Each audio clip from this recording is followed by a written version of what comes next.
Well, distinguished ladies and gentlemen, June 12 is a special day in Nigeria's annual calendar because it is the day we commemorate the martyrdom of the father of Nigeria's current democracy, Chief Moshood Kashimawo Abiola, GCFR.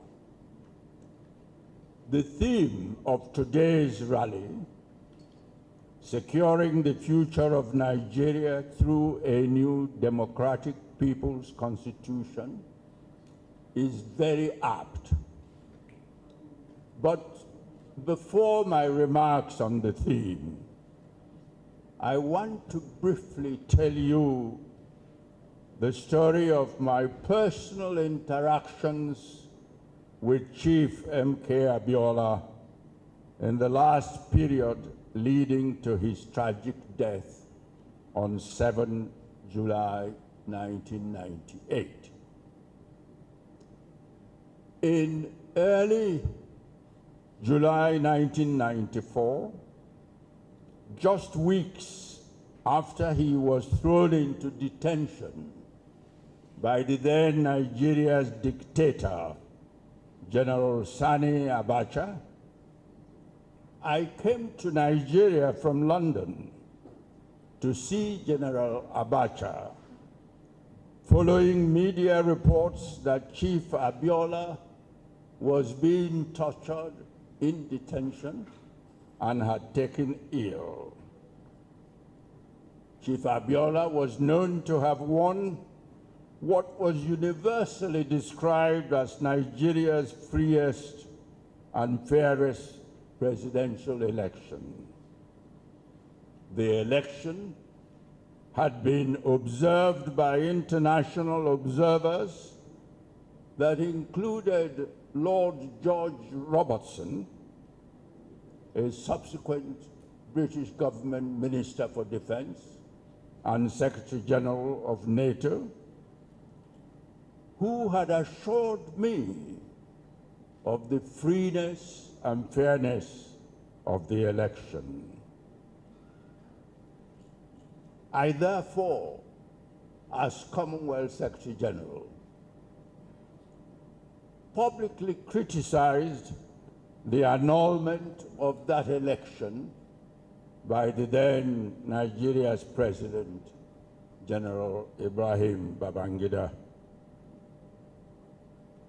In my meeting with General Abacha, his first reaction to my request to visit Abiola in detention was no.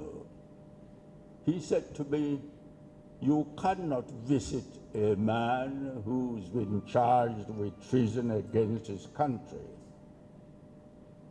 But when I told him that I would feel obliged to tell the local and international media, who were bound to ask me after my meeting with Abacha if I had seen Chief Abiola, to tell them that I put the request to you and you said no, the inescapable conclusion after that would be that the media reports about the position and condition of Abiola in detention was true.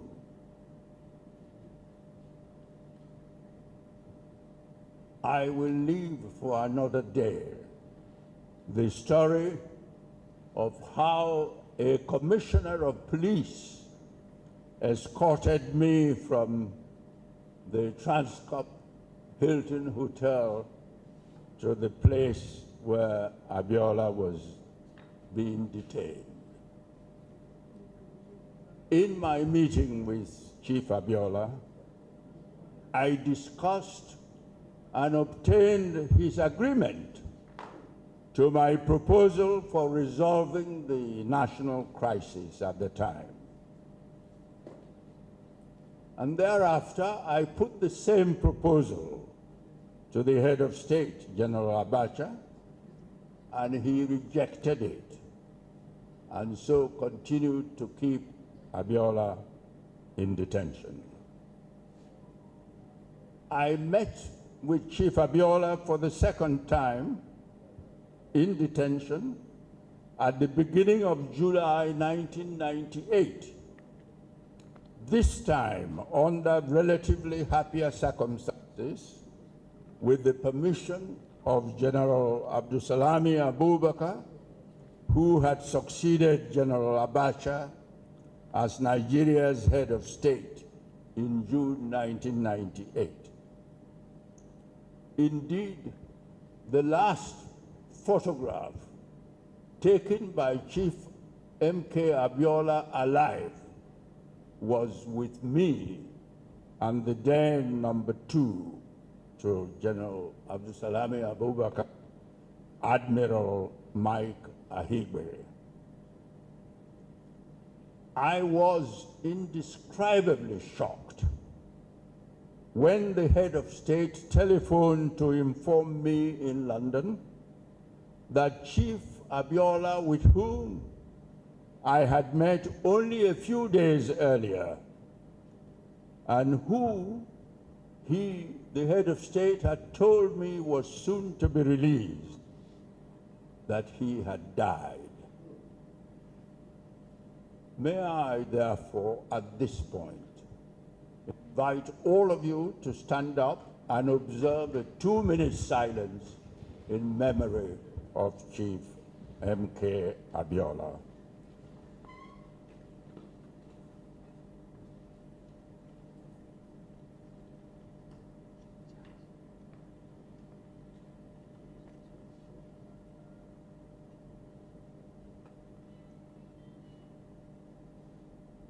May his soul rest in peace.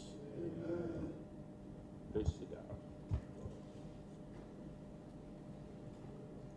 Let me now come to the theme of our rally today.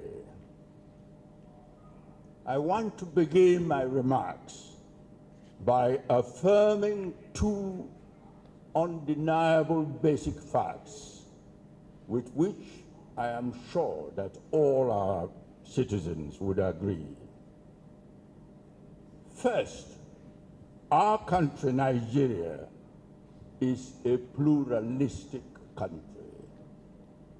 That is, a country of groups of people with diverse culture, languages, and religions, who had lived in their separate geographical areas for generations before the man-made amalgamation of the groups into one political entity called Nigeria.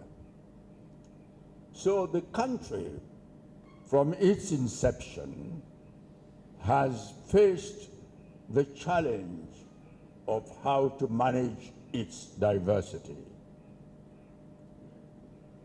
The second incontestable fact is that as of today, under our present constitution, the Nigerian project is clearly not working.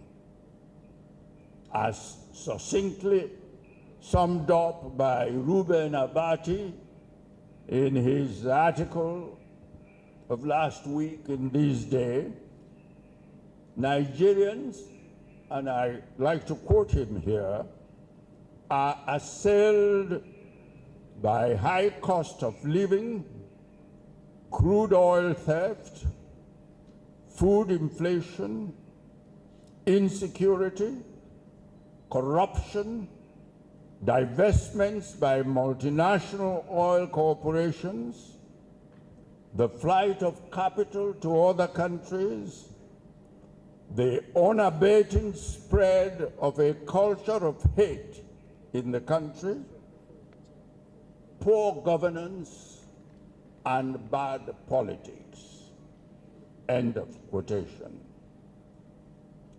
The high hopes for the future that prevailed among the citizens, especially the youth, in the immediate years after independence are no longer there.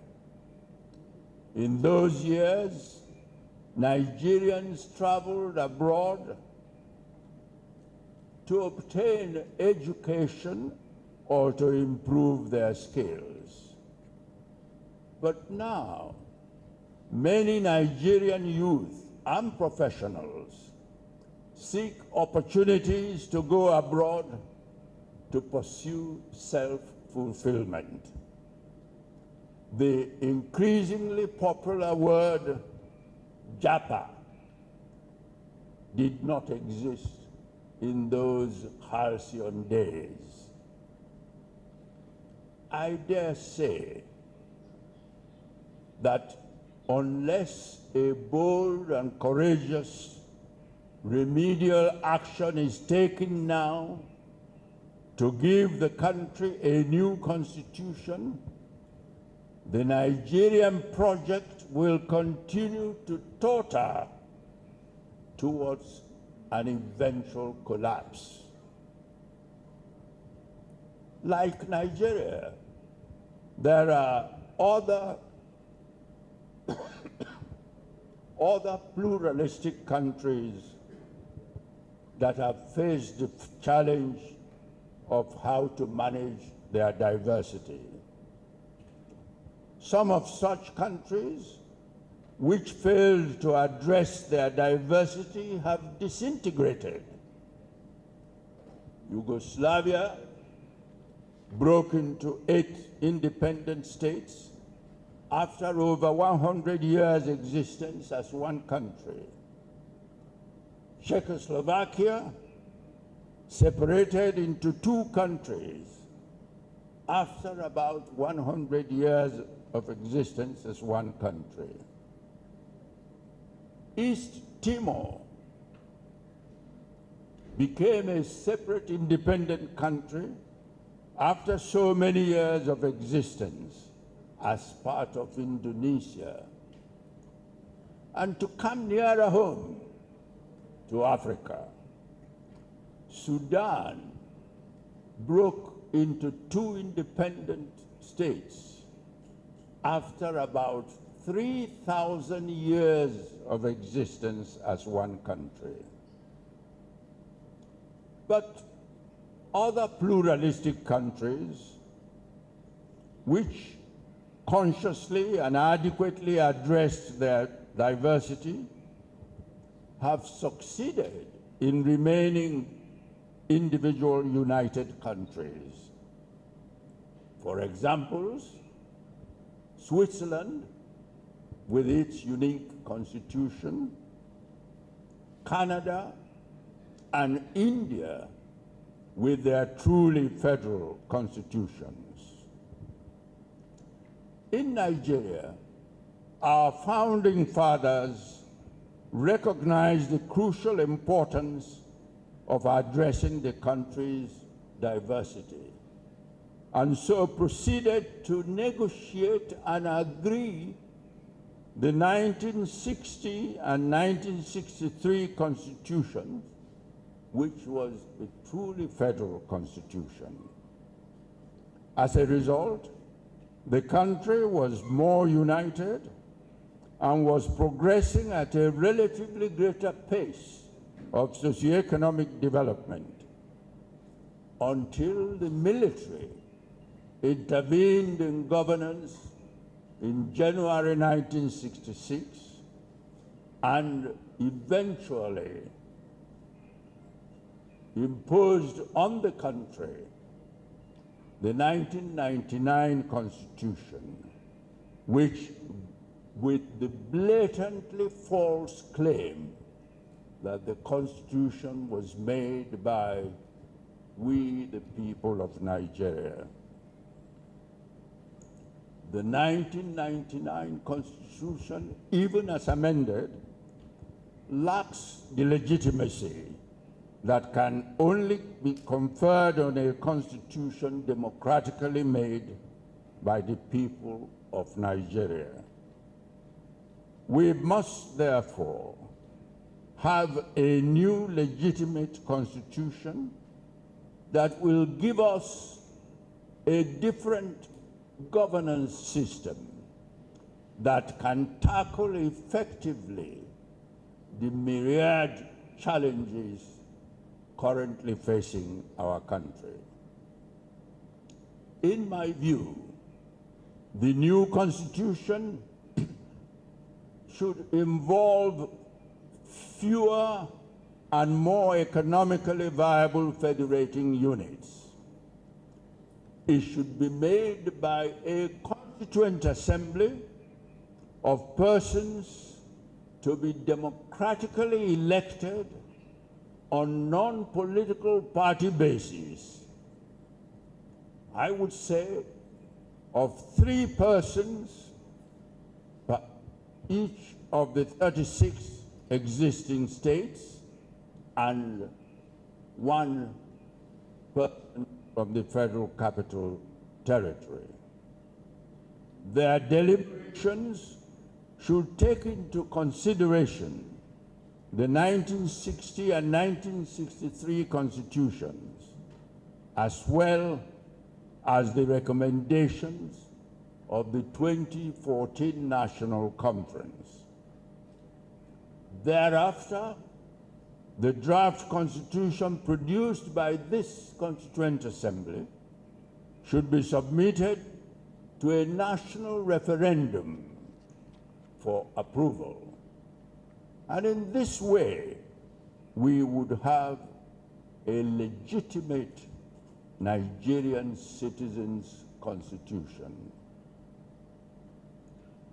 In conclusion, in order for our pluralistic country, Nigeria, to survive, I call on the presidency and the national and state assemblies to hearken to the plea of the patriots and others advocating a restructuring of our governance system.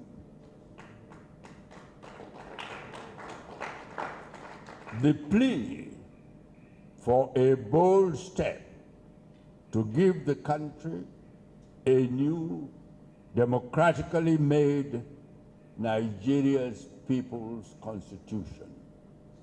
I thank you all.